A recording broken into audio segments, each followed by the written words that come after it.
৪৭তম BCS পরীক্ষার্থীদের স্বার্থে আগামী ১৮ ও ১৯ সেপ্টেম্বর জামায়াতে ইসলামীর ঘোষিত কর্মসূচির সময়ে পরিবর্তন আনা হয়েছে। সকালের পরিবর্তে বিকেলে এই কর্মসূচি পালন করা হবে। মঙ্গলবার জামায়াতের অফিসিয়াল ফেসবুক পেজে এক পোস্টে এ তথ্য জানানো হয়েছে।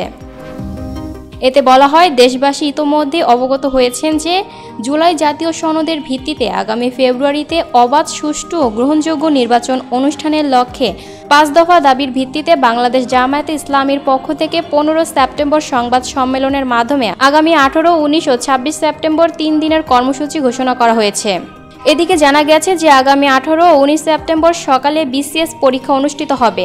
এ অবস্থায় বিসিএস পরীক্ষার সুষ্ঠু ও শান্তিপূর্ণ পরিবেশ নিশ্চিত করার স্বার্থে জামায়াত ইসলামী অত্যন্ত সচেতন ও দায়িত্বশীল অবস্থান নিয়েছে। বিকেলে কর্মসূচি পালন করলে পরীক্ষার কার্যক্রমে কোনো ব্যাঘাত ঘটবে না।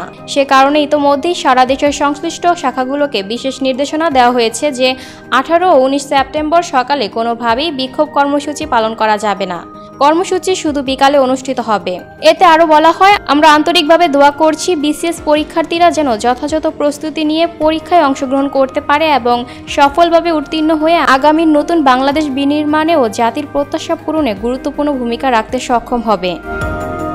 Lucky Akter, people voice television, Dhaka.